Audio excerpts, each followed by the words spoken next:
Hello everyone, today's our topic is relationship between EMF and change in free energy. यहाँ पर जो EMF है वो क्या है, electromotive force and change in free energy यानी गिब्स फ्री एनर्जी के बीच में क्या रिलेशन है। सो ये टॉपिक है वो है इलेक्ट्रोकेमिस्ट्री से।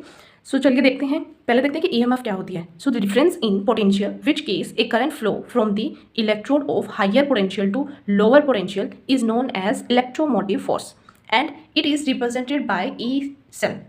ई सेल से रिप्रेजेंट कर सकते हैं। अब हम देखते हैं कि गिब्स एनर्जी क्या होती है। Gibbs energy the energy available with in the system in order to do useful work. मतलब जो एनर्जी हमारे सिस्टम में अवेलेबल है उसको हम यूजफुल वर्क में किस तरीके से कन्वर्ट करते हैं, उसको गिब्स फ्री एनर्जी कहते हैं। So work done in a moving charge, जो वर्क डन होता है मूविंग चार्ज में वो क्या होता है, Q इंटू वी। यहाँ पर Q क्या है, चार्ज, एंड V क्या है, potential difference. So V is an potential difference. जैसे कि हमें पता है 1 mole of electron flow, 1 mole electron flow होगा, it mean flow of charge of F, flow of charge F। मतलब अगर 1 मोल इलेक्ट्रॉन फ्लो होगा तो ओनली फेरेडे कॉन्स्टेंट इतना ही चार्ज फ्लो होगा।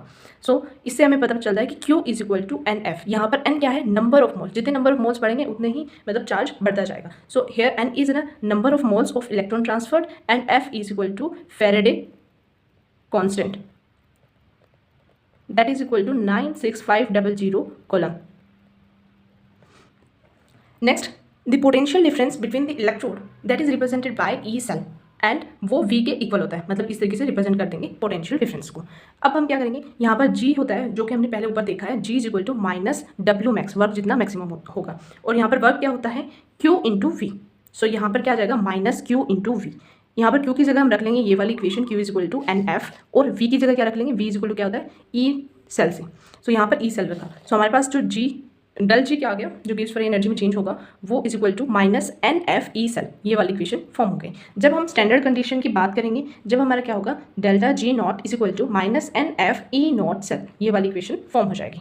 नेक्स्ट, यहाँ पर कुछ नेचर्स गिवन है और इसके बीच में हमें डेल G और E नॉट सेल का रिलेशन दिया गया है। जब हमारा रिएक्शन है वो स्पॉन्टेनियस होगा, सो वहाँ पर जो डेल G होगा वो नेगेटिव होना चाहिए, और del not E not cell क्या होगा, पॉजिटिव होगा। और जब हमारा नॉन स्पॉन्टेनियस रिएक्शन होगी वहाँ डेल G हमारा पॉजिटिव होगा और जो E नॉट सेल होगा वो नेगेटिव होगा। जब हमारा डायनेमिक इक्विलिब्रियम में होगा रिएक्शन, सो वहाँ पर डेल G भी जीरो होगा और E नॉट सेल भी जीरो हो जाएगा, डेल G नॉट। अब यहाँ पर हम एक क्वेश्चन देखेंगे जिसके अंदर क्या है, जिंक प्लस जो सॉलिड स्टेट में है, कॉपर टू पॉजिटिव एक्वस में, इक्विलिब्रियम में है Zn two positive aqueous plus copper in solid.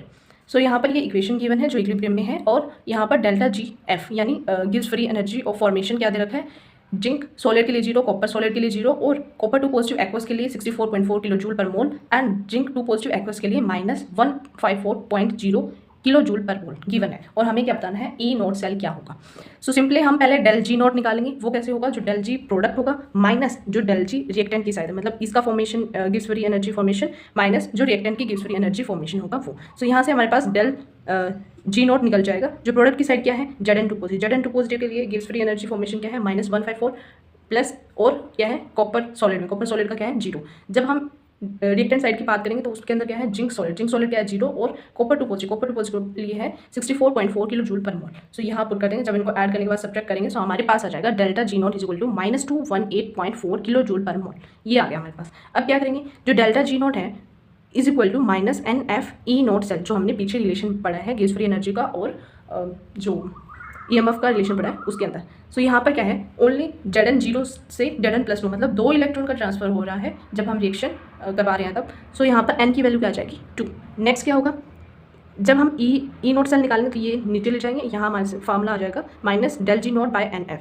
N की वैल्यू पुट करेंगे और F की वैल्यू पुट करेंगे, सो हमारे पास आ जाएगा, जब हम डेल G की वैल्यू है minus 218.4 kilo joule per mole divide by 2 मोल कितने हैं, N की वैल्यू, और 96500 कोलम है F की वैल्यू। जब ये पुट करेंगे सो जूल को हम रिप्रेजेंट कर देते हैं वोल्ट, कोलम से कोलम कैंसिल आउट हो जाएगा और यहाँ पर आ जाएगा वोल्ट। सो यहाँ से जब हम इसको सॉल्व आउट करते हैं तो हमारे पास E नोट सेल की वैल्यू आती है 1.13 वोल्ट।